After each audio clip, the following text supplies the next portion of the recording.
श्री तारतम सागर, श्री निज नाम, श्री सनंद ग्रंथ प्रारंभ। श्री सनंद ग्रंथ का अवतरण विक्रम संवत 35-36 में दिल्ली तथा अनुपसार में हुआ।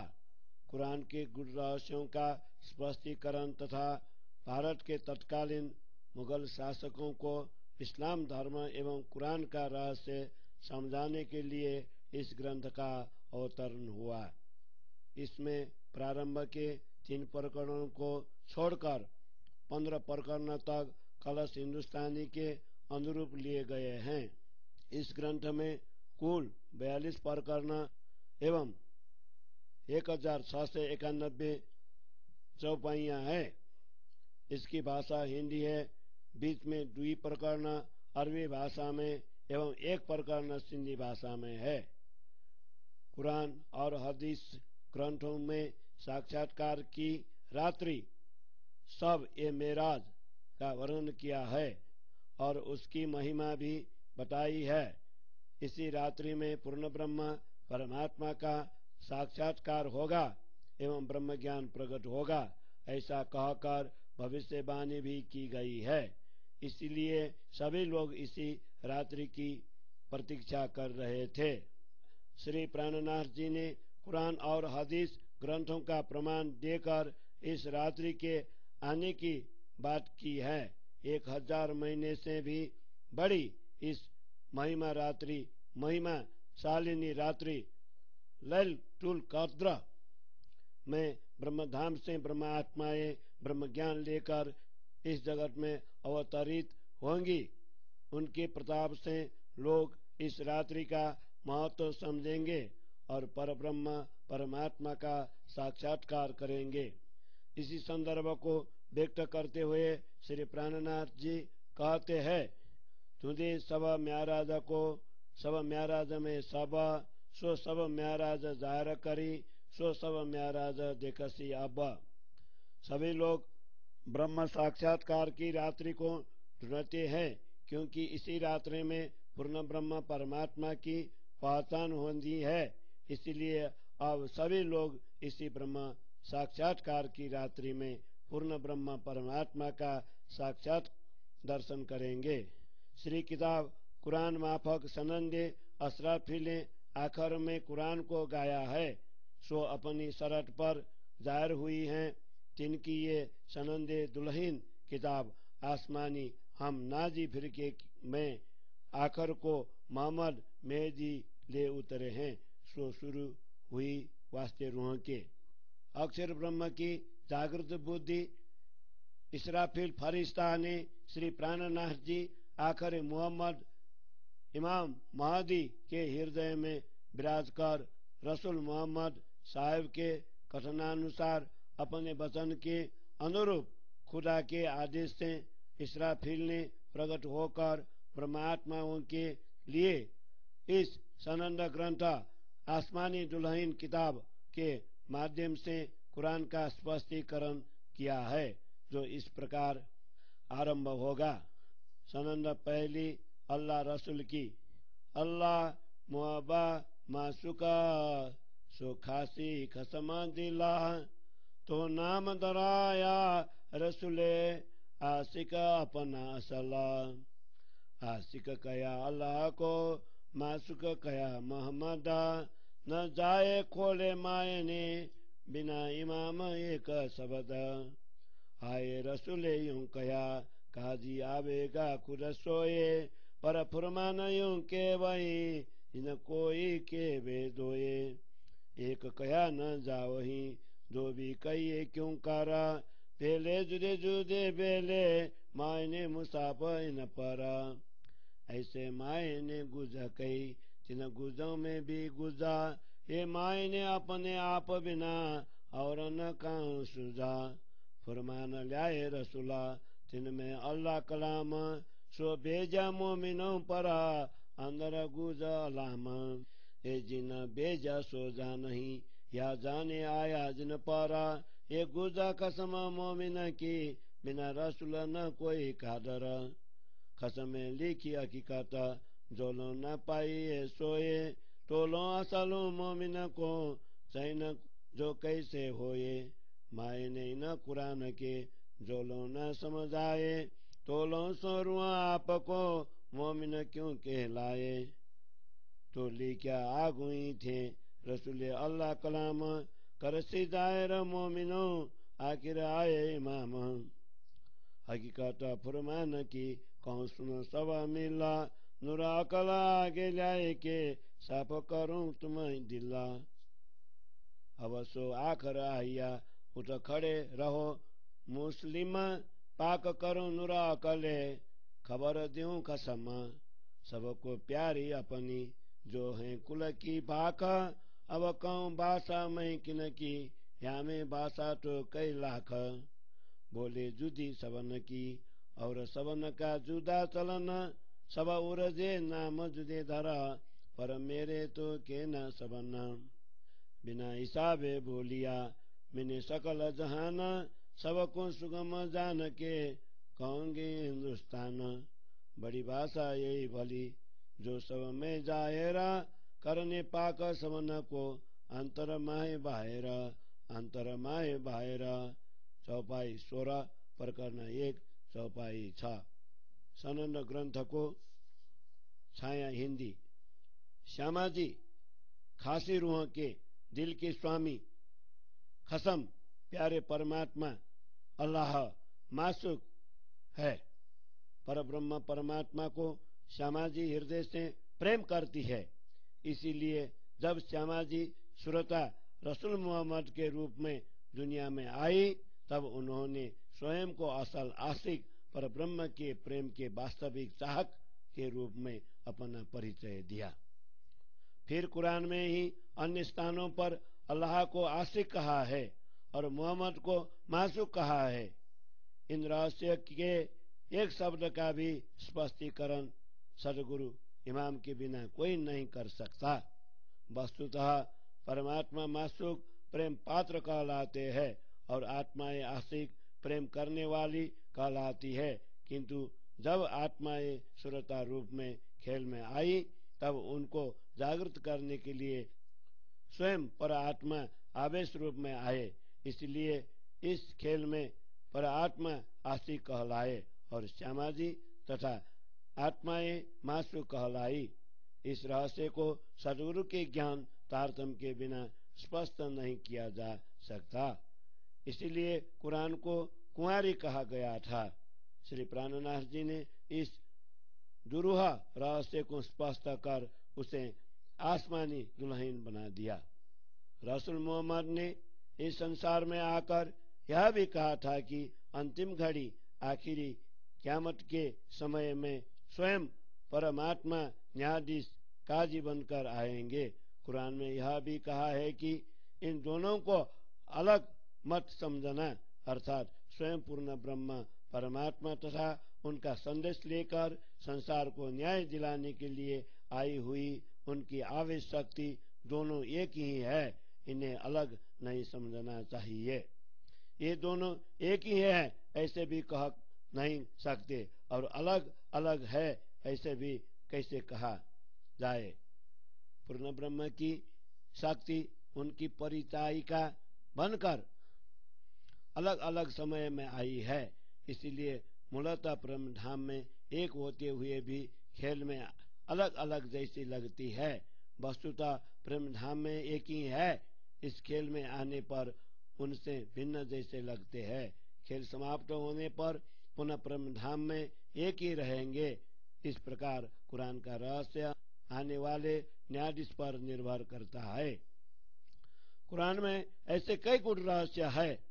रहस्यों का भी गुण अर्थ स्वयं पर आत्मा तथा उनके आवेश स्वरूप के बिना किसी को भी नहीं सूझता है। रसूल मोहम्मद कुरान लेकर आए हैं जिससे परमात्मा के वचन अल्लाह कलाम है। वे वचन परमात्मा ने ब्रह्मात्मा को मोमिनों को परमात्मा ने ब्रह्मात्माओं के लिए भेजे हैं। उनके अंदर कई उत्तम रहस्य छिपे हैं। इन वचनों का रहस्य इनको भेजने वाले स्वयं पर आत्मा जानते हैं, या जिनके लिए ये वचन आए हैं वे ब्रह्मात्मा ही जानती है। उपरोक्त गुण रहस्य की बातें पूर्ण ब्रह्म और ब्रह्मात्माओं से संबंधित है। उनको स्पष्ट करने का सामर्थ्य रसूल के बिना दूसरे किसी को भी नहीं था।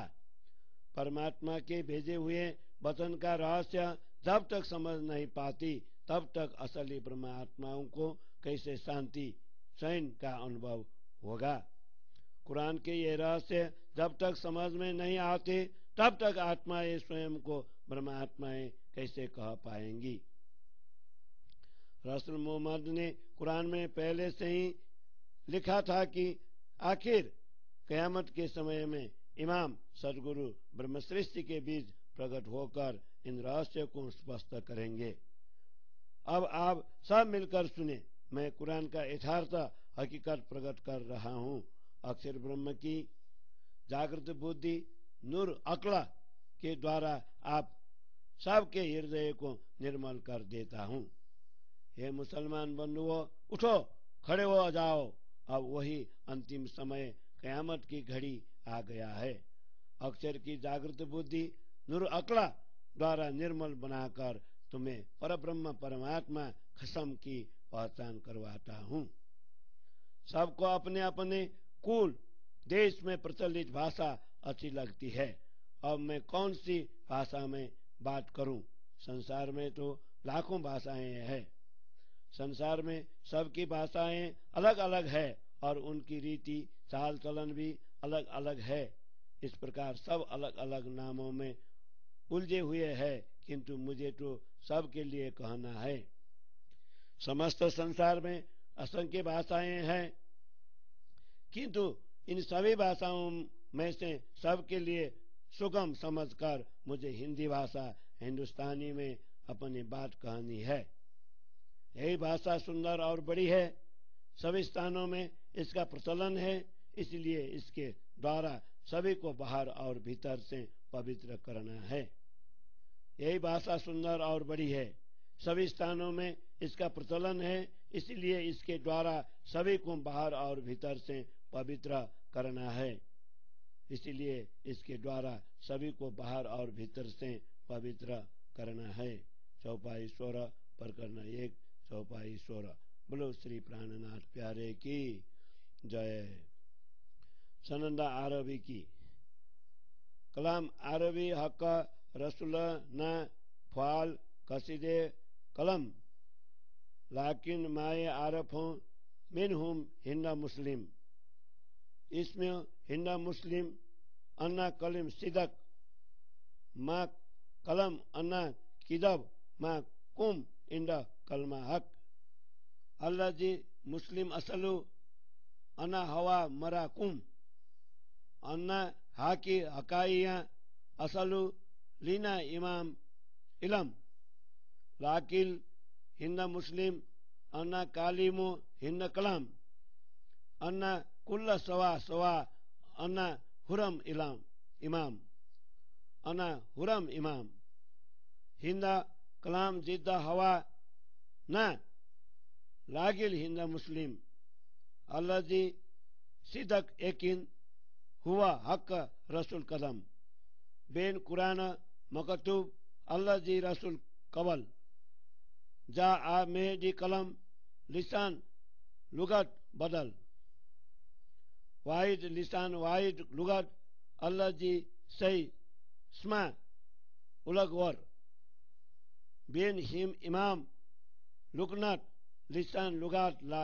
कादर कुल्ला आदम वो कुल्ला गिरोह मा कुल्ला सूर्या वाहिद लुगा तरिक मा मिल लाहू कमा फाल काल मोहम्मद अल्लाह जी मकतूब हाकिमा बेन कुरान कलाम हाला अन्ना कैफ कलमो लुगात बदल इमाम अरफा कमा मकतूब अल्लाह जी हक रसूल वो ला इतरो मिनहुम लुगा फाल इमाम कुल्ला कबूल अल्लाह जी इमाम अगबू हुबा हसना हिंदा मकान कुल्लू लाए जा आ कलाम गैर मिसल हिंदा इला नेक फियान लागेल मुस्लिम कुराबना अना फ़ालिकुम इसअल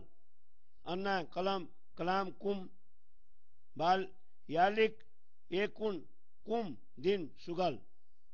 यस सनंद अरबी को हिंदी भाषा को अनुवाद।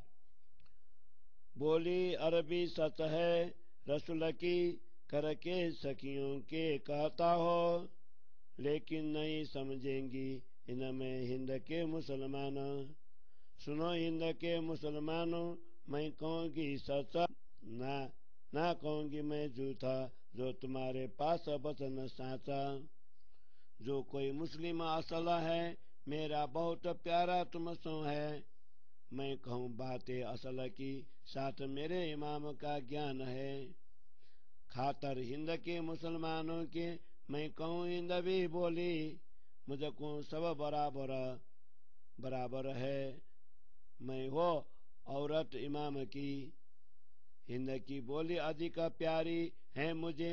खातर हिंद के मुसलमानों के, जो कोई सच्चे यकीन वाले है, प्यारे हैं सच्चा रसूल के कदमों पर।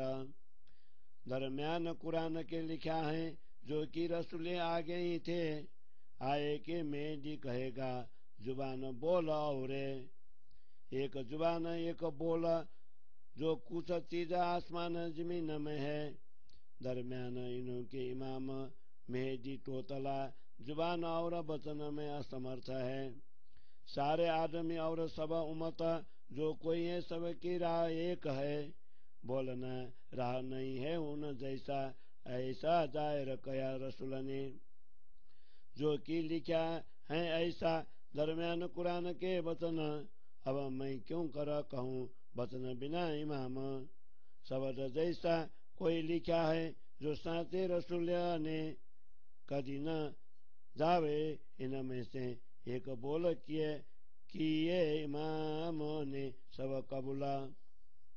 जो इमाम मेहदी ने पसंद किया वही भली है इंद मुकाम। कहीं न आवे बोली दूसरी, मानिंदा इंद के नहीं तो काफी है। खातर मुस्लिम कबीले अपने के, मैं कर दूं तुमको सुगम। मैं कहूँ बोली तुम्हारी, जो होए तुमको धर्म में आनंद, जो होए तुम में धर्म में आनंद। चौपाई 12 प्रकरण 2 चौपाई 28। बोलो श्री प्राणनाथ प्यारे की जय। हिंदुस्तानी भाषा में चौपाई शुरू। पेश भाषा जिन रचो, रचियो मायने असला।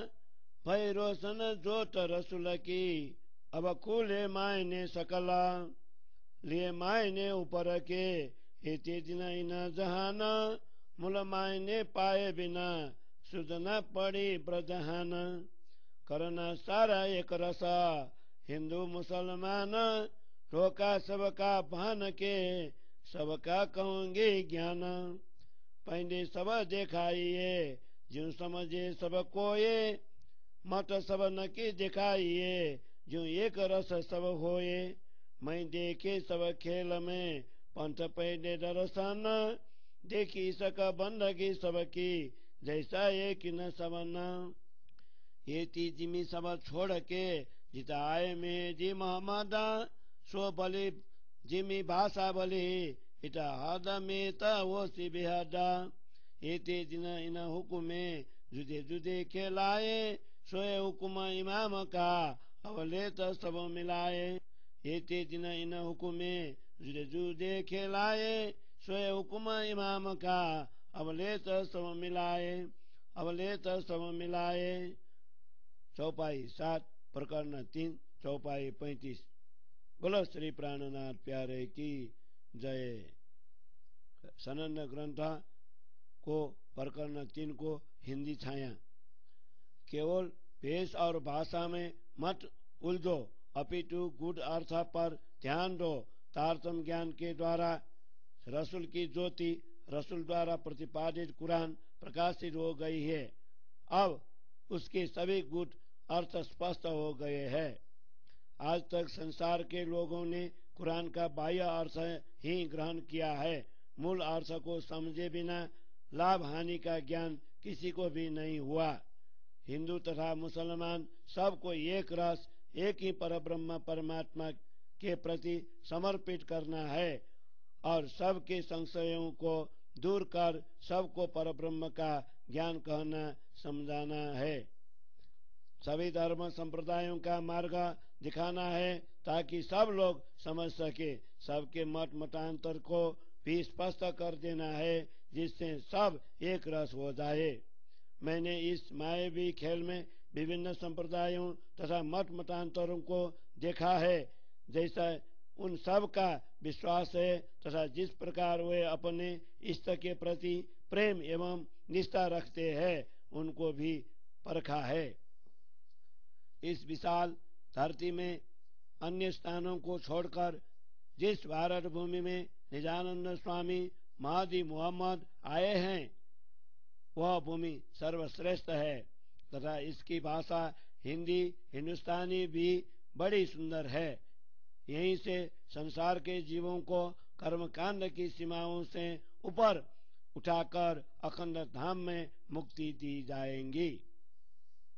अभी तक संसार में परमात्मा के आदेश हुक्म की प्रेरणा से विभिन्न संदेश वाहकों ने विभिन्न मत मतांतर चलाए।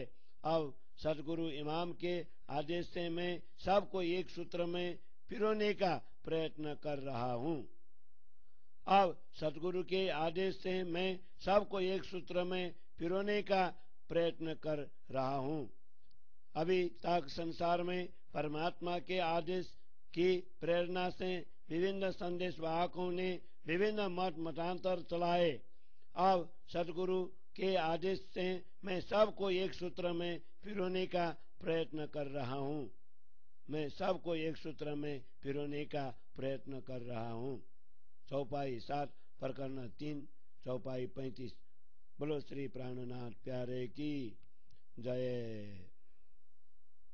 सनंद इमाम के सवाल जवाब की।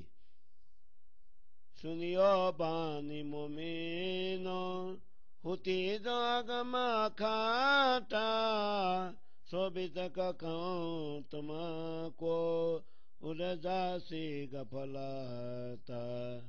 हुक्म हुआ इमाम का उदया मूला कोरा कलशवोट सवन का नूर पर नूर सिर नूरा। कतियल तो कई सुनी पर अकत नए ते दीना सो तो अब जाहिर हुई जो मेरी मामद ते उत्पन्न। मुझे मेरा महबूबे करी अंदर पर्दा खोला सो सुख निसवती है नसो कौन सो दो एक बोला। मासु के मोहे मिल के करे सो दिल दे गोजा कहे तू दे पढ़ऊ तरा जो मैं पूछता हूँ तू जा। तू कौन आई तो क्यों करा कहाँ है तेरा वतना। नार तू कौन खसम की दर्द कर कहो बचाना। तू जागत है की नींद में करके देख बिचारा बिद सारी की कहो इन जिमी के परकार। तब मैं प्यासू कया जो तुम पूछी बात मैं मेरी मत माफ का कहूँगी तैसी बात। सुन पियाव मैं कहूँ तुम पूछी सुध मंदाला एको में क्यों करा छल बल ओला काला। मैं ना पहचानो आपको ना सुध अपनो गारा क्यों पहचान भी नींद में मैं जागत हो या पर। जल जिमी तेज बाए को अवकाश क्यों है इंदा सौदे तब का चारों तरफों पर पंच खड़ा प्रचंडा। सौदे तब का चारों तरफों पर पंच खड़ा प्रचंडा। ये मौल रच जो मंडप सो अटक रयो अंतरिखा कर कर फिकर कई थके पर पाई न काऊं रीता। या में खेल कई वो वही सो के ते कहूं विचित्र। तिमर तेजरु तरंग फिरे शशि सुर फिरे नक्षत्र। तब कचौदे इंद में जिमी जोजन कोट 50 3.5 कोट ता बीच में होत अंधेरी उजास। उजास सूर को कहा वही सो तो अंधेरी के तिमारा। तिनते कसुना सूझई जिमी आपना घर। लवते सूरज देखिए लेट अंधेरी घेरा। जीव पशु पंखी आदमी सब फिरे के फेरा। काल न देखे न फेरे यही तिमरा के फंदा। ये सूरज आंखों देखिए पर इन फंद के बंदा। बाओ बादल बिज गाजई जिमी जल न समाये। ये पांचों आप दिखाए के फिर न पैदा हो जाए। या बिना अनेका ब्रह्मांड में जेत दिखाए 10 दिशा। ये मोजल लेरा ले वही सागर सवे करासा। ये कोयड़ा काली रेन का कोई न पावे कलमूला। काकल किली कुला पा जो द्वार न पाइए सूला। ये तीनों लोक तिमर के लिए जो तिनाऊ घेरा। ये निर्णय मैनी की करा पर पाई न काऊ सेरा। ये अंधेरी न बात की काऊ साधन सूझे साला। ये सुध काऊ न परी कई गए कर कर बाला। ज्ञान लिया कर दीपका अंधेरा अपना गाम। इत दीपक उजाला क्या करे ये तो चौदे तब को ताम। ये देखे ही परिया दुख में कोई व्याध को रचियो रोग। छुटकाय छूटे नहीं नहीं न देखन जोगा। टेढ़ी सकटी गालियां तामे फिरे फिर फेरा। उन पकांगा इंद्रियों क्यों अंधेरी में अंधेरा। तत्व 5 जो देखिए तो या में ना कोई तीरा। पर ले वो सीपाल में बैराट सचराचरा। ये उपजे 5 मोह थे और मोह को तो नहीं पारा। नित नेत कह निगम फिरे आगे सुधना पर निराकार। मूल बिना ये मंडला नहीं नेतल निर्धारा। निकसन कोई न पावई वार न काऊ पारा। इत पंथ पैदे कई चालही कई बेसा दर्शन। तामित अंधेरी ज्ञान की पावे न कोई निकसान। ज्ञान संग श्यान प मिली चित क्यों करावे दर्द। ना पे न दर्द किने सोए जाए सब गरद। दर्दी दर्दा जानई ज्ञानी जाने ज्ञान। ये राह दो जुदी परी मिले न काऊ तान। दीवान मूर्ख मिले श्यानप मिले शैतान। दर्द ज्ञान दो जुदे मिले न पिंड पहचान। कबू मूल दर्द मिले पर दर्द न कबू शैतान। बीज अंकुर दो जुदे बैर सदाई जान। ज्ञाने प्यारी श्यानप दर्दे सेती बैरा। दर्दे प्यारे दीवानगी श्यानप लगे जेरा। इत जुद किए कई सूरमो पे न टोपसले पाखार। बदन बड़े रन बोल के उलट पड़े आकर। या में ज्यों ज्यों खोजिए त्यों त्यों बंदा पड़ते जाए। कई उदम जो कारई तो भी तिमरन छोड़े ताए। ये सुधा जो किन परी बढ़त जात विवाद। खेल तो एक खीन का पर ये जाने सदानाद। खेल खावन जो त्रैगुना जानो या ते जासी फेरा। ये निरखे मैनी की करा अजु ये भी मिने अंधेरा। ये द्वार कोई खोल के कबो न निकस्या को ये ये बुजरक जो छल के बैठे जे के बेसुध होए हे जिन बाँधे सो खोलाई तोलो ना छुटे बंदा या बिड खेला खावंद की तो औरों का सनंदा निज बुदा भे हुकमे तोलो न छुटे मोह आत्म तो अंधेर में शब्द बिना बोला न होए ये तो कहीं न इनकी पिया पूछ जो प्रास्ता कौन और बहुत है वे भी सुन बचाना वे भी सुन बचाना ये तो कहीं न इनकी पिया पूछ जो प्रास्ता कौन और बहुत है वे भी सुन बचाना वे भी सुन बचाना। चौपाई 42 प्रकरण 4 चौपाई 77 सनंद ग्रंथ को चारों प्रकरण को हिंदी छाया। हे परमात्माओ अपने प्रियतम धनी के उस दिव्य वचनों को सुनो जो आज तक अगम और अकट कहलाते थे। वह वृतांत कह रहा हूँ जिससे अज्ञान की झूठी नींद उड़ जाएंगी। जब सतगुरु का आदेश प्राप्त हुआ तभी से परम धाम का मूल अंकुर उदय हुआ। इसलिए यह वाणी नूर अखंड ब्रजरास में परे नूर अक्षरधाम और उससे भी परे नूर अक्षरातीत परम धाम की जानकारी देने के कलश के समान श्रेष्ठ सिद्ध हुई। शास्त्रों की गाथाएं सुनाने की परंपरा चली आ रही है, किंतु अक्षरातीत की पहचान का यह अकथित ज्ञान आज तक कहाँ नहीं गया था। अब निजानंद सदगुरु द्वारा प्रदत्त यह अकथित वाणी प्रकट हो रही है। सदगुरु ने मुझ पर अति कृपा की और अज्ञान का आवरण दूर कर दिया, अर्थात वे स्वयं मेरे हृदय में बैठ गए।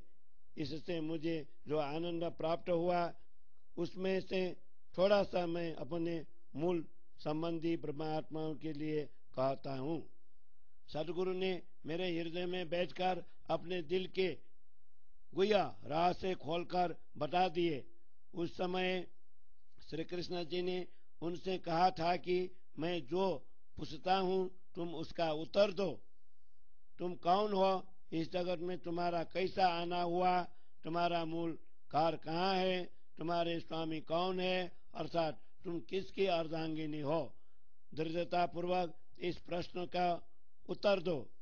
तुम स्वयं जाग रहे हो या सोए हुए हो, विचार पूर्वक देखो और इस जगत की वास्तविकता के संदर्भ में विस्तार पूर्वक समझाओ।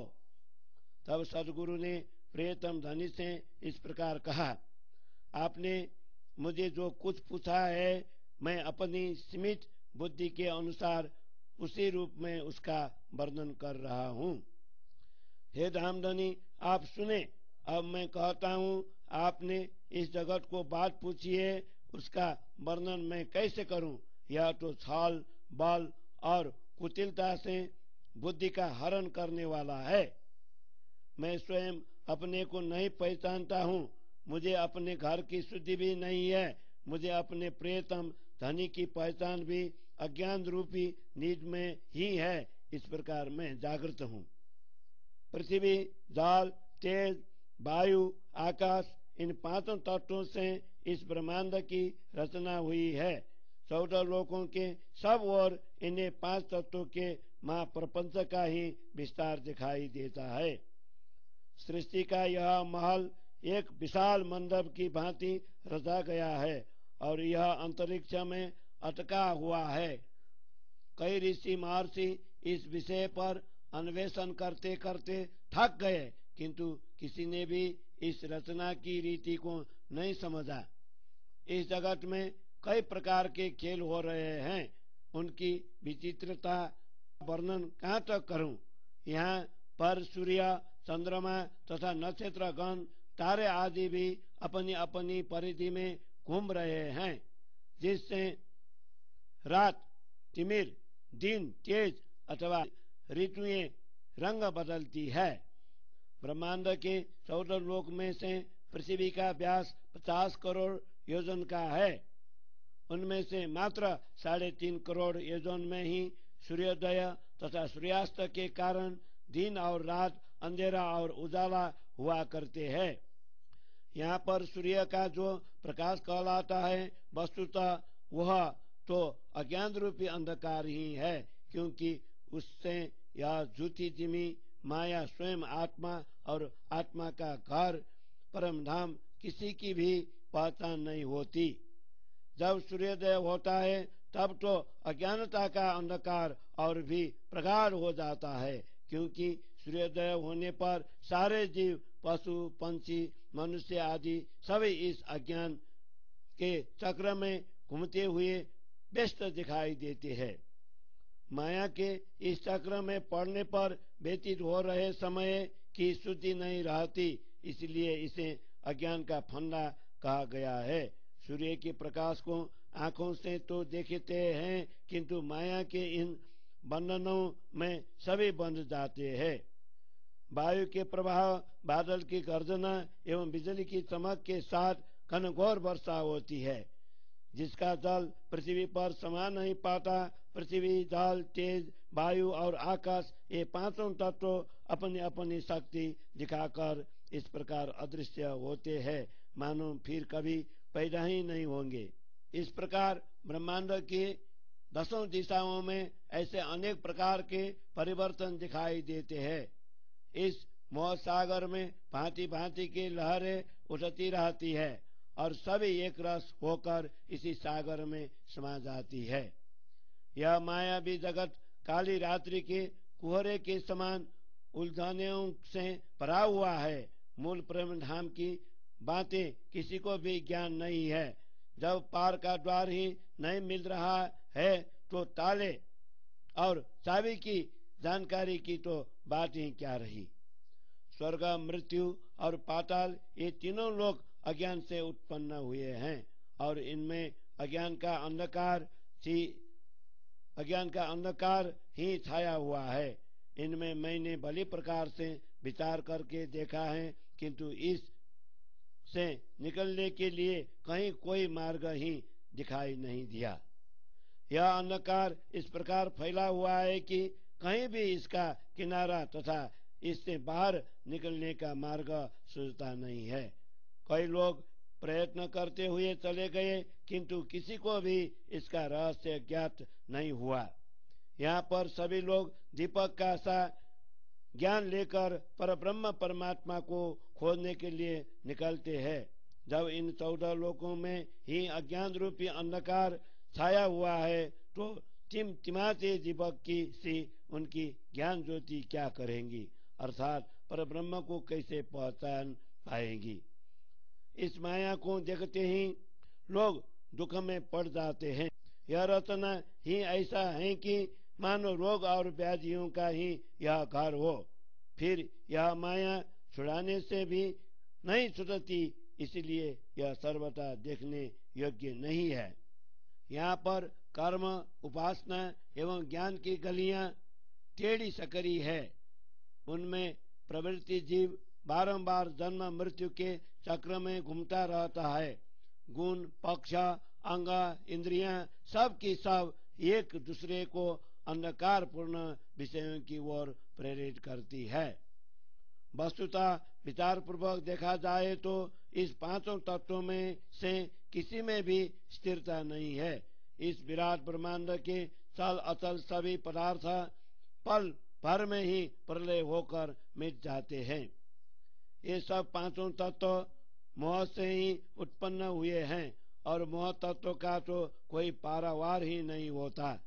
वैदिक ज्ञान भी इसे खोजकर नीति नीति इसका आदि अंत नहीं है कहकर पीछे लौट आया है। मोह तत्व से आगे निराकार से परे की शुद्धि भी किसी को नहीं हुई। मूल के बिना बना हुआ यह जगत मंडल निश्चय ही स्थिर नहीं है, फिर भी इसके जंजाल से कोई भी बाहर निकल नहीं सकता। इसका कोई पारावार भी नहीं है।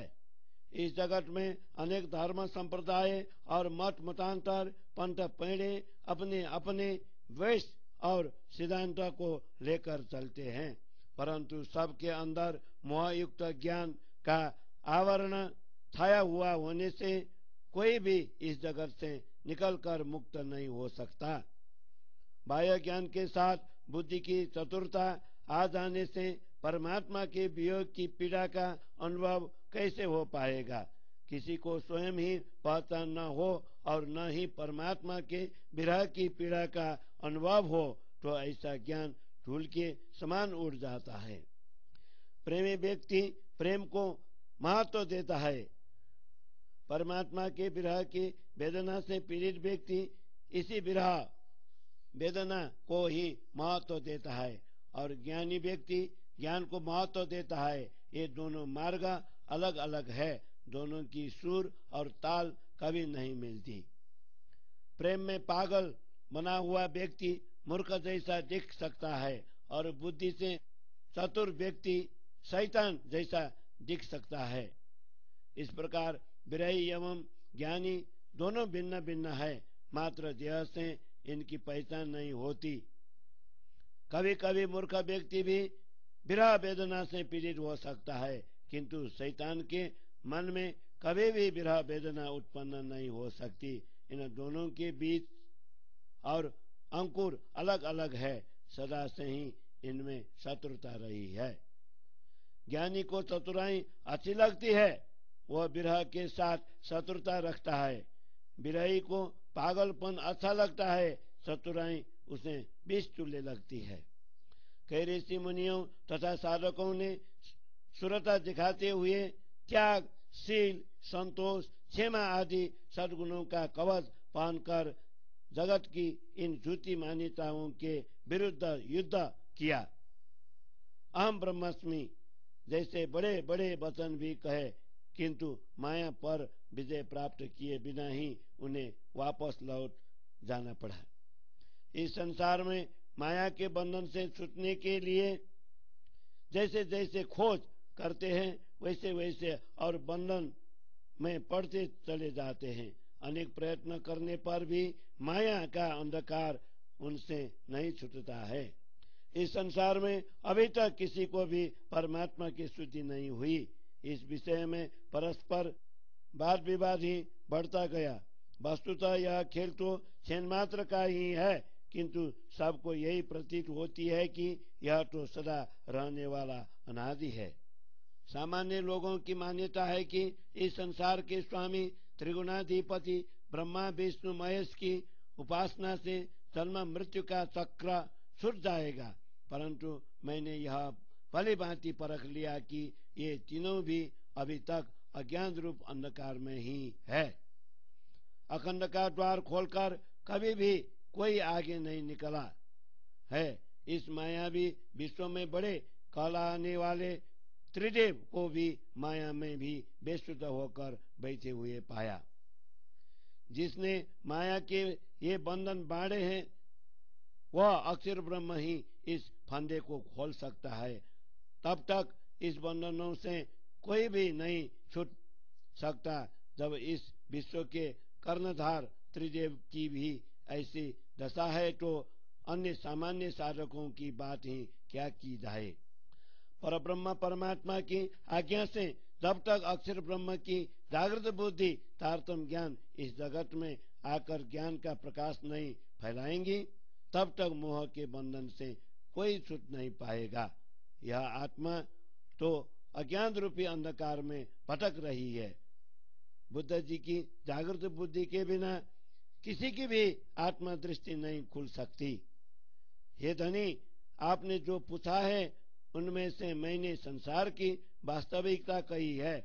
ऐसे ही कई और ही बातें कहानी है, आप वे भी कृपा पूर्वक सुने।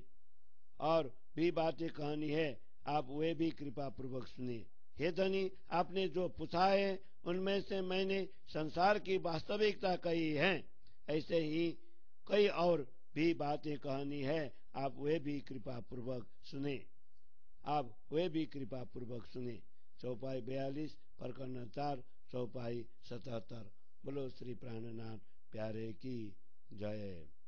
सनंदा खोज की पिया मैं बिद बिदा टोको दुड़िया छोड़ ठंडा सब औरा पूछता फिरो सुहागिनी कोई बतावे पिया ठौरा मैं नेक बात यहाँ की कहूँ तुम कारण खोजा खेला कोई न कहे हम देखिया जिननी के कर खोजेला शास्त्र साधु जो साखियां मैं देखी सबकी माता जो लों साहिब न पाइए तो लों की देखा सोएता छोटे बड़े जिन खोजिया न पाया कर तारा संसार सब कोई ले चला पर छूता नहीं बिकारा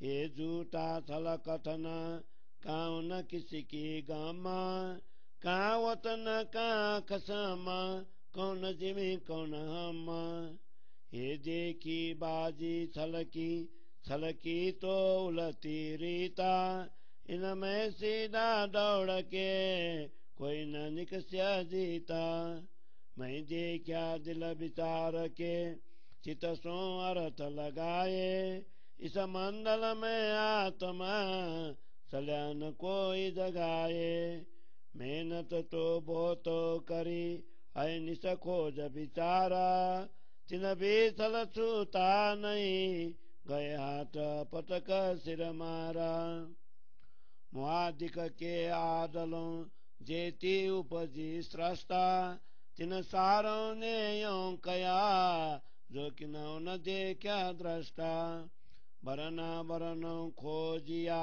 जेती बुनिया गमा ये दृढ़ की ने न किया कांख सम कौन आदम द्यावरा बलों सब बोले यहाँ विदा केवल विजयी होए गए तिन भी न कहिए सुदा वेदों कट कट यूं कथ्या सब मिथ्या चौदे लोका बकते बकते यूं बके एक अनेक सब फोका बुद्ध तुर्य दृष्ट श्रवण जालों पहुँचे मन ये वसी उत्पन्न सवपन जो आवे मिने बचन वेदांती भी कहे ठके द्वैत खोजी पर पारा अद्वैत शब्द जो बोलिए तो सिर पड़े उतारा मन चिता बुद्ध श्रवण पहुँचे दृष्ट न शब्दा कोई षट प्रमाण ते रहता है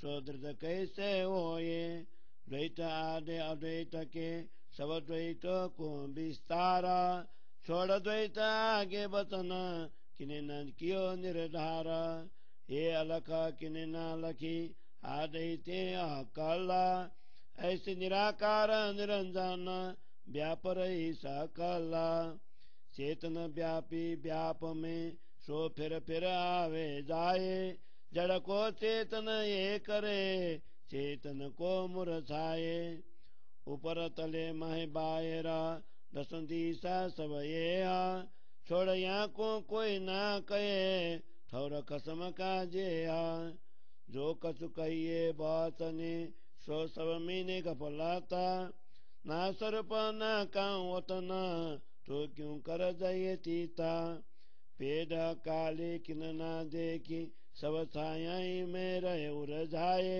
गम छाया की भी ना पड़ी तो पेड़ पार क्यों लखाए जाए ना उलंगी देखती ना कछु होए पहचाना तो दुल्हा कैसे पाइए जाको नेक न सुनियो निशाना कसम जो न्यारा द्वैत से और ठौर सब द्वैता किने ना कयो ठौर न्या चला तो पाइए कैसे रीता यहाँ विद ज्ञान जो तरह सही सो मैं देखे आचित ल्याए जो मनुआ सुपने मिने बेसुध गोते खाए छिन में कहे सब ब्रह्म है छिन में बंजा पूता मद माते मरकट जो करे सो अनेका रूपा छिन में कहे सत असता माया कछु ये कही न जाए यूं संग संसार दृढ़ हुआ, सब टोके रहे फिराए। छिन में कहे आप में, छिन में कहे बायरा, छिन में माय न बायरा, यो शब्द न कोई निर्धारा। छिन में कछु और है, छिन में और की औरा, सो बात दृढ़ क्यों आवई, जाको बत न रे बेठौरा। जैसे बालक बावरा, खेले हंसता रोए, ऐसे साधु शास्त्र में दृढ़ न सवदा कोये। इन सबे सिंह ससका, बंजा फूट बेराटा, फुल गगन नाम धराए के, उड़ावे देवे सब थाट। आप ओट फुल गगन, बढ़त जात गुमाना, देखिता चल थे तरे, हाय हाय ऐसी नार सुजान।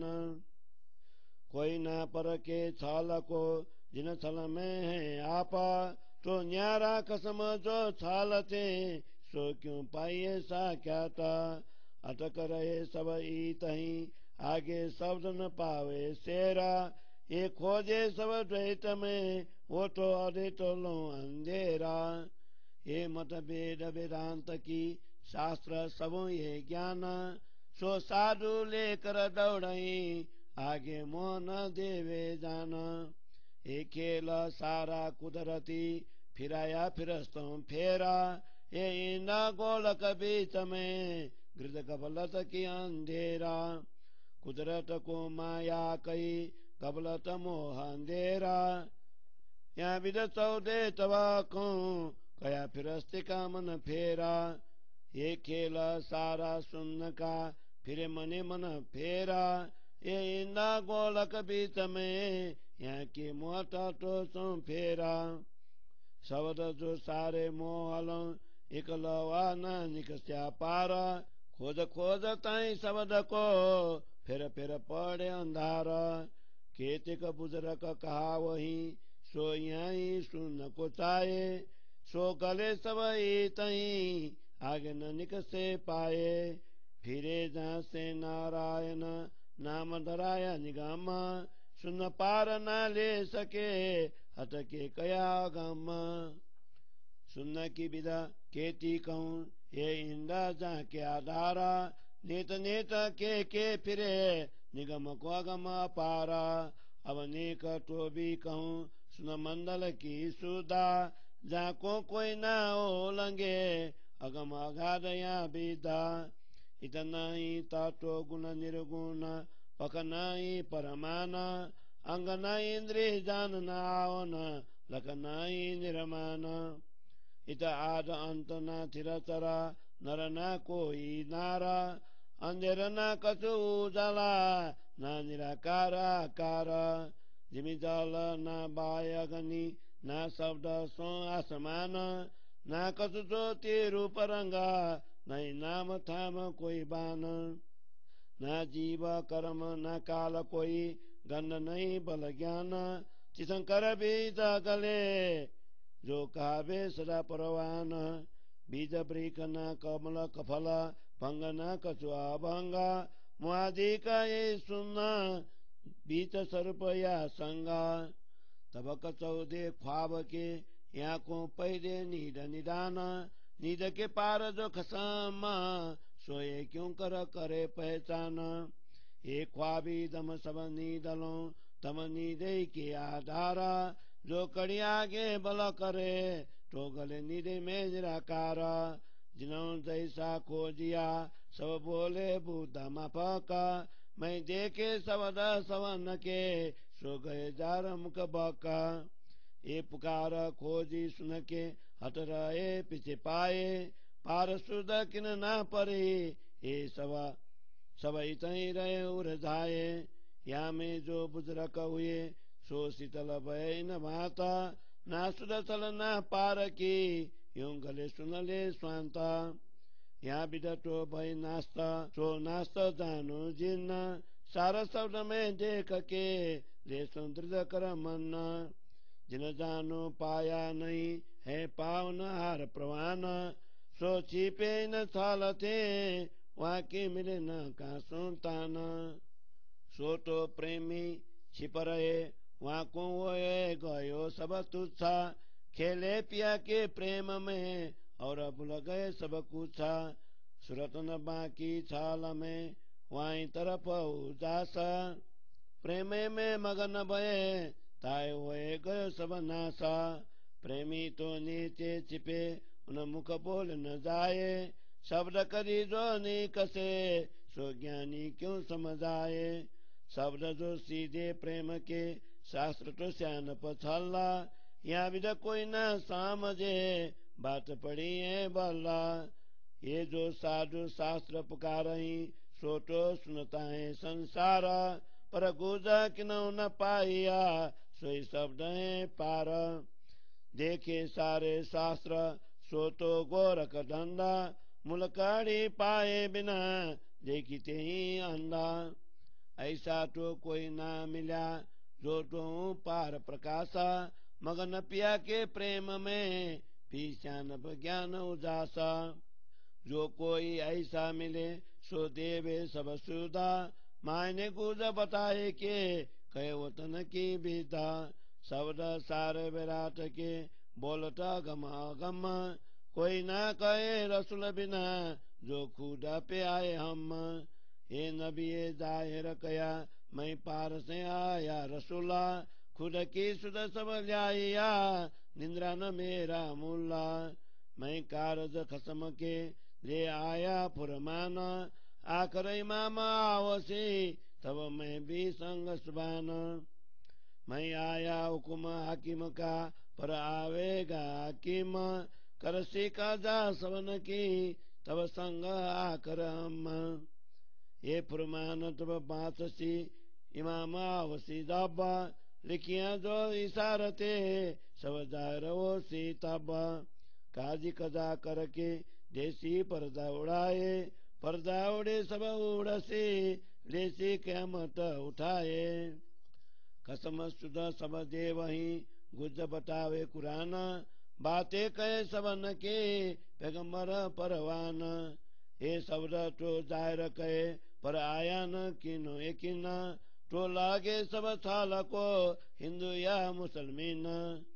ये शब्द में दृढ़ किया पिया न करे निराशा, रुए मेरी यूं कहे होशी दुले सो बिलासा। नबी शब्द मोए मद चढ़ो बाध्यो बल महामता, अब एक क्षण न रह सकूं उड़ गई कहूँ ये स्वांता, उड़ गई कहूँ ये स्वांता।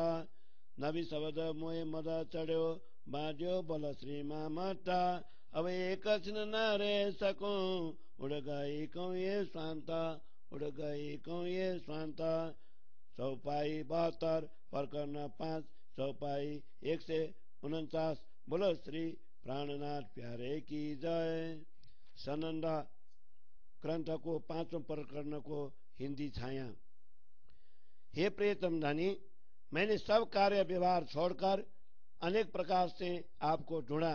मैंने कई सुहागिनी आत्माओं से भी पूछा कि कोई तो मेरे प्रियतम धनी का स्थान बता दे।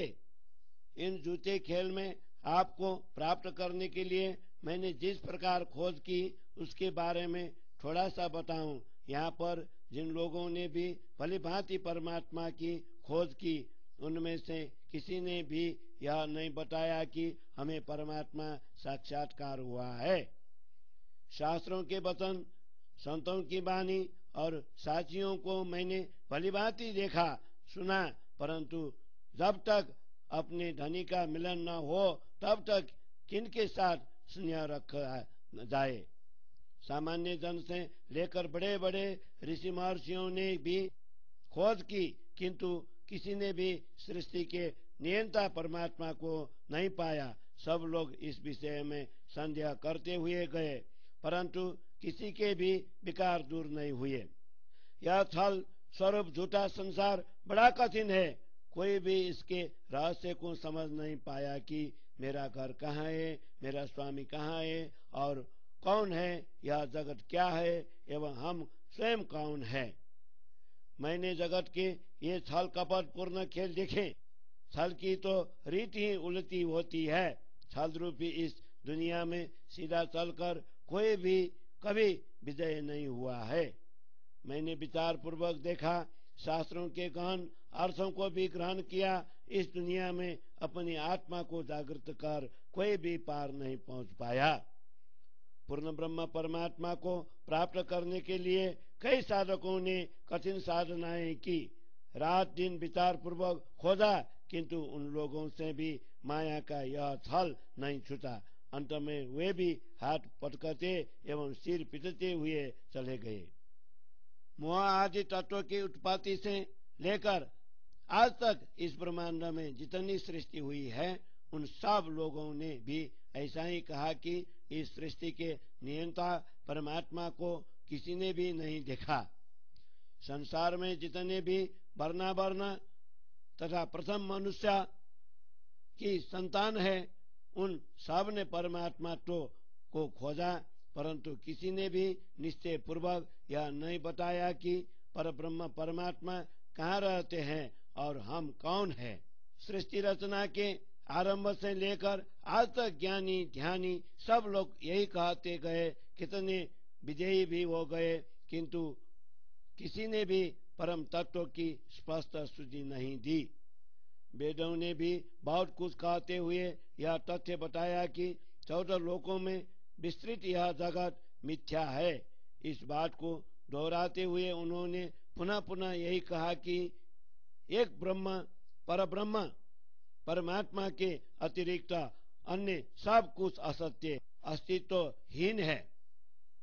बुद्धि समाहित चित्ता दृष्टि श्रवणा शक्ति और मन की पहुंच जहाँ तक है वे सब उत्पन्न होकर नाश होने वाले हैं, तथा जिनका वर्णन शब्द द्वारा हो सकता है वे सब नाशवान है। वेदांती भी इस द्वैत जगत में परम तत्व को अनेक प्रकार से खोजते हुए थक गए। अंत में उन्होंने कहा कि अद्वैत के विषय में यदि एक शब्द का भी उच्चारण होगा तो सिर धड़ से अलग हो जाएगा। राजा जनक की सभा में ब्रह्मवादिनी गार्गी के बार बार पूछे जाने पर याज्ञवल्क्य ऋषि ने कहा कि अद्वैत ब्रह्म के विषय में और अधिक पूछोगे तो तुम्हारा सिर उड़ जाएगा। इसका तात्पर्य यह है कि समर्पण भाव होने पर ही अद्वैत ब्रह्म की अनुभूति होती है। मन चित्ता बुद्धि श्रवण दृष्टि और शब्द ये सब परमात्मा तक नहीं पहुंचते हैं। परब्रह्म परमात्मा इन 6 प्रमाणों से परे है, तो फिर उनका स्वरूप कैसे दृढ़ हो सकता है। यह संसार द्वैत माया का ही विस्तार है। अद्वैत परमात्मा की प्राप्ति के लिए यह माया व्यवधान रूप बन गई है। इस द्वैत को लांघ कर आगे अद्वैत परमात्मा की बात किसी ने निर्धारित नहीं की। सृष्टि रचना से लेकर आज तक अपनी बुद्धि से किसी ने भी इस अगोचर को स्पष्ट रूप से नहीं पहचाना। यह माया ही इस प्रकार निराकार और निरंजन रूप से जगत में व्याप्त है। शरीर में व्याप्त चेतन इसी माया के प्रभाव के कारण बारंबार जन्म और मृत्यु के चक्र में पड़ जाता है। यह जीव जड़ शरीर में प्रवेश कर उसे चेतनवत बना देता है और निकलकर उसे निश्चेतन कर देता है। ऊपर पाताल से लेकर शून्य निराकार तक 10 दिशाओं में परमात्मा की माया ही व्यापक रूप से फैली हुई है। उसे लांघकर परमात्मा का अद्वैत परम धाम किसी ने भी नहीं बताया। शब्दों के द्वारा कही जाने वाली संसार की समस्त वस्तुएं अनित्य है। पर ब्रह्म परमात्मा का चिन्मय स्वरूप और उनके अद्वैत दिव्य धाम के विषय में निश्चित रूप से किसी ने भी नहीं बताया है, फिर वहां कैसे जाएगा। इस अंधकारपूर्ण माया का मूल काल निरंजन शक्ति को किसी ने नहीं देखा। सब उसकी छाया मोह तत्व शून्य एवं निराकार में ही उलझ कर रह गए। जब उस छाया की ही गम न हो सकी तो फिर इसके मूल से परे की पहचान कैसे होगी। वस्तुतः यह दृश्यमान माया ही लांघ नहीं जा सकी और इसकी पहचान भी नहीं हो सकी, तो दूल्हा परब्रह्म परमात्मा को कैसे पाया जा सकता है, जिनकी पहचान के लिए जरा सी निशानी भी सुनने में नहीं आई है। परब्रह्म परमात्मा तो इस द्वैत माया से सर्वथा भिन्न अद्वैत में प्रतिष्ठित है। अद्वैत भूमिका के अतिरिक्त सब स्थान द्वैत ही है। किसी ने भी अद्वैत भूमिका के संदर्भ में निश्चय पूर्वक नहीं कहा है, तो फिर उसे किस प्रकार पाया जाए। इस प्रकार द्वैत और अद्वैत विषयक ज्ञान चर्चाएं संसार में होती रहती है।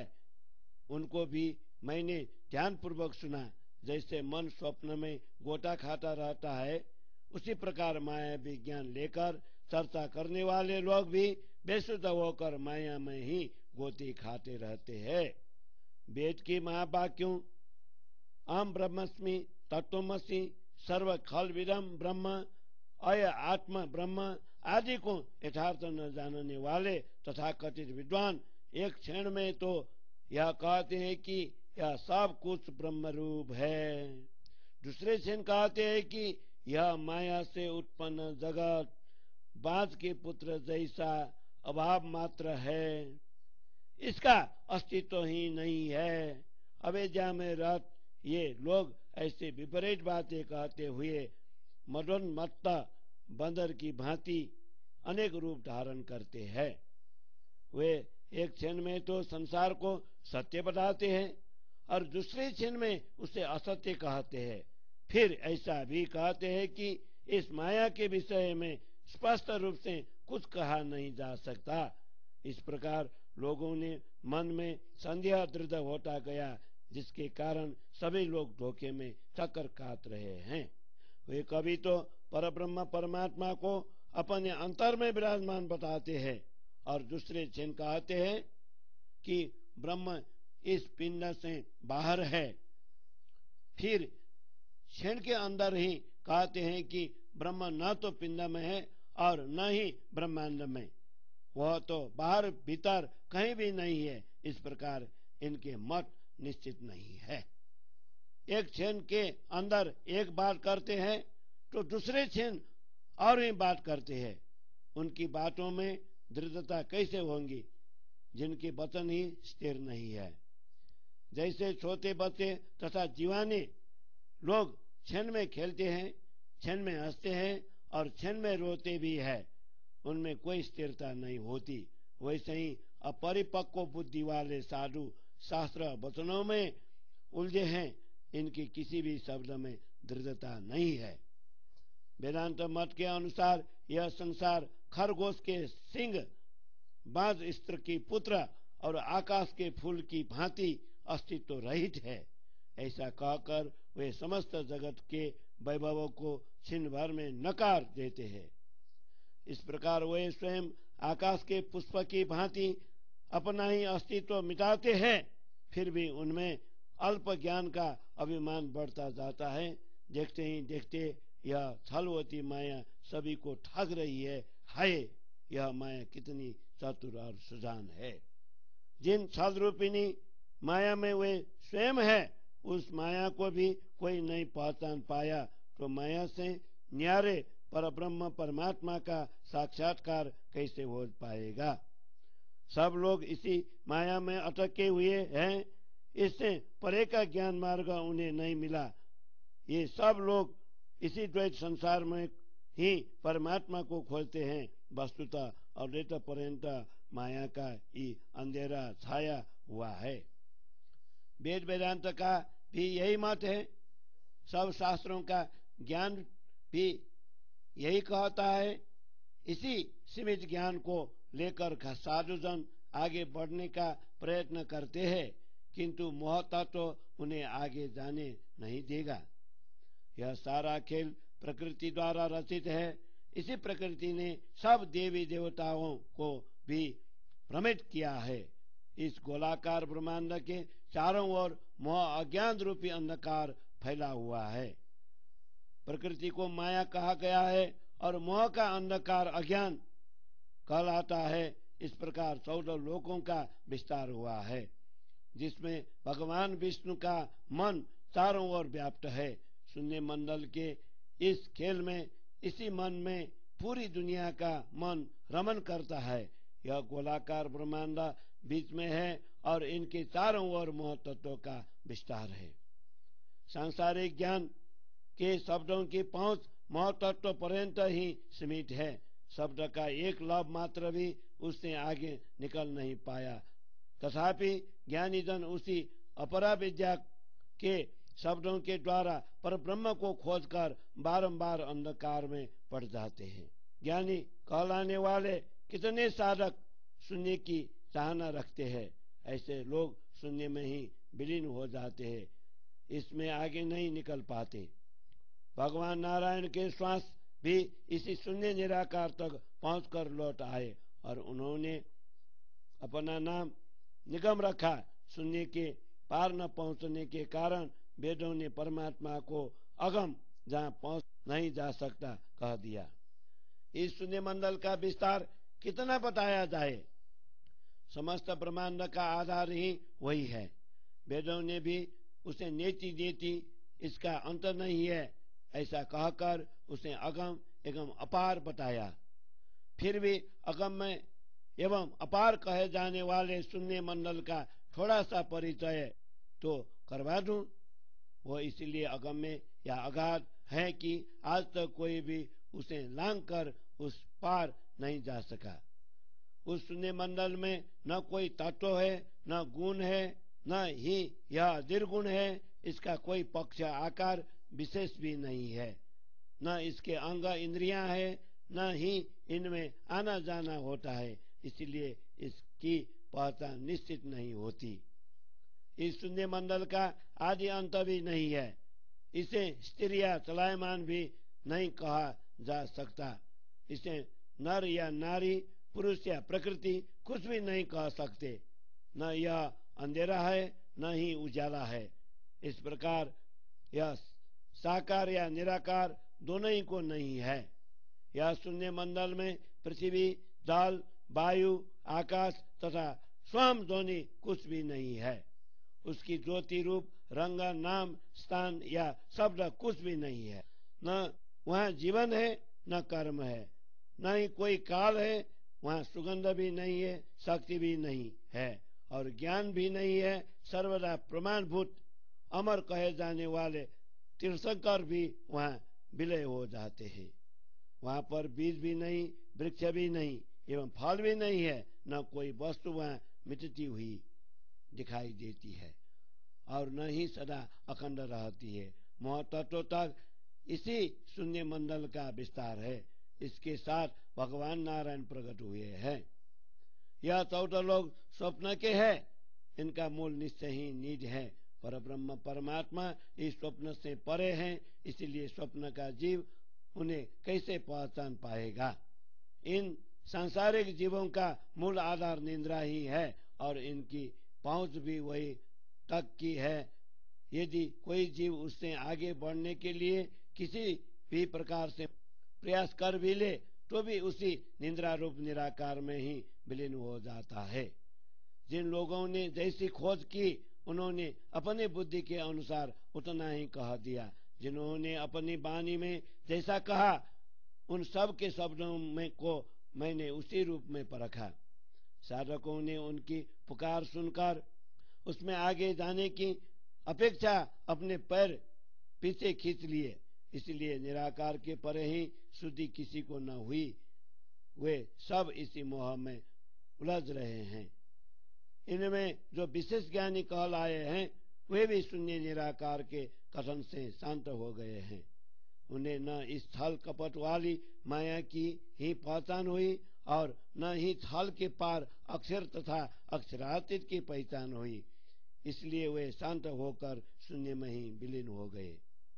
इस प्रकार परमात्मा के विषय में नहीं है, नहीं है ऐसा कहा जाने लगा, किंतु ऐसा नहीं समझना कि परमात्मा नहीं है। वस्तु इन्हें धर्म ग्रंथ के सार तत्वों को ग्रहण कर मैंने मन से निश्चय किया कि परमात्मा है। ऐसे भी नहीं समझना कि परम तत्व को किसी ने प्राप्त ही नहीं किया।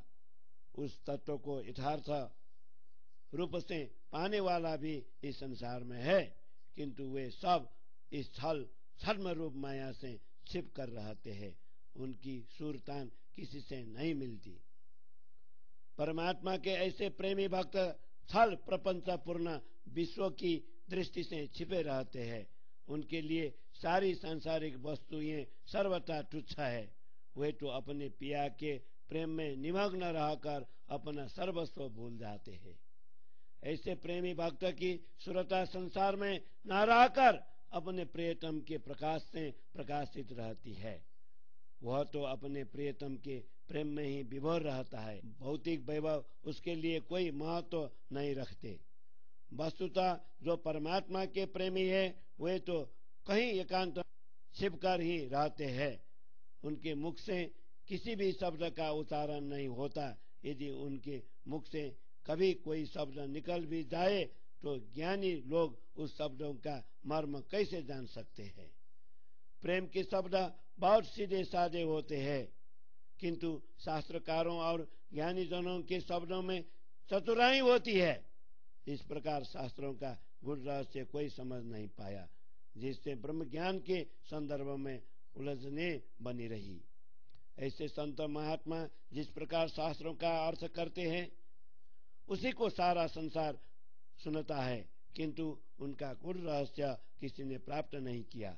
अन्यथा उन शास्त्रों वचनों में छिपे हुए रहस्य की परम तत्व का अनुभव करवा सकते हैं। सारी दुनिया के लोग शास्त्रों को पढ़ते हैं, किंतु शास्त्र वचन ही उन्हें उलझा देते हैं। तब तक इनकी मूल कड़ी को पाया न जाए तब तक शास्त्र पढ़ने पर भी दृष्टि नहीं खुलती। ऐसा कोई व्यक्ति नहीं मिला जो स्वयं दोनों ओर से प्रकाशित रहा हो, पर ब्रह्म परमात्मा के प्रेम में भी मस्त रहे और शास्त्रों की चतुराई पूर्ण वचनों को भी स्पष्ट कर सके। यदि कोई ऐसा समर्थ व्यक्ति मिले जो सब प्रकार की शुद्धि दे सके तो वह शास्त्रों के गुप्त रहस्य को स्पष्ट करते हुए परम धाम का भी बोध कराएगा। संसार के सभी धर्म ग्रंथों के वचन परमात्मा को अगम कहते हैं। रसूल के बिना किसी ने भी ऐसा नहीं कहा कि मैं परमात्मा के पास से आया हूँ। पैगंबर ने स्पष्ट किया कि मैं इस जगत के पार से संदेशवाहक बनकर आया हूँ, स्वयं परमात्मा के शुद्धि लेकर आया हूँ और यह निज मेरा घर नहीं है। मैं तो परमात्मा के कार्य के लिए उनका ही आदेश लेकर आया हूँ। अंत समय में वे स्वयं इमाम बनकर आएंगे, तब मैं भी उनके साथ रहूंगा। मैं परमात्मा का आदेश स्वरूप बनकर आया हूँ। स्वयं परमात्मा भी यहाँ आएंगे और समस्त संसार को न्याय देंगे। उस समय मैं उनके साथ रहूंगा। जब इमाम इस संसार में आएंगे तब वे इस आदेश पत्र को पढ़ेंगे। इसमें जो भी संकेत लिखे गए हैं वे उस समय प्रकट होंगे। उस समय न्यायाधीश सबका न्याय कर अज्ञान के आवरण को दूर करेंगे। अज्ञान का आवरण हटते ही सब लोग इस संसार को नाशवान समझेंगे। तब परमात्मा सबको अखंड मुक्ति प्रदान करेंगे। उस समय परब्रह्म परमात्मा सभी को शुद्धि देंगे और कुरान के गुप्त रहस्य भी स्पष्ट कर देंगे। वे परम धाम की सभी बातें प्रकट कर पैगंबर के कथन की पुष्टि करेंगे। सभी धर्म ग्रंथों में बात तो स्पष्ट बताई गई है, किंतु किसी को भी इन वचनों पर विश्वास नहीं हुआ। इसलिए हिंदू या मुसलमान सभी छल कपट पूर्ण इस माया में ही लगे रहे। इन सब वचनों को मैंने दृढ़ता पूर्वक ग्रहण किया है कि प्रियतम धनी हमें निराश नहीं करेंगे। मेरी आत्मा कहती है कि इसी संसार में प्रियतम परमात्मा के साथ अवश्य विलास होगा। महामती कहते हैं कि पैगंबर के उन वचनों के कारण मुझे प्रेम की मस्ती चढ़ गई है, जिससे मेरा मनोबल और बढ़ गया। अब मैं अपने धनी से मिले बिना एक क्षण भी नहीं रह सकता। मेरे धैर्य कब का खो चुका है, अर्थात धनी मिलन की आतुरता तीव्र हो रही है। चौपाई 72 प्रकरण 5 चौपाई 1 से 49। बोलो श्री प्राणनाथ प्यारे की जय।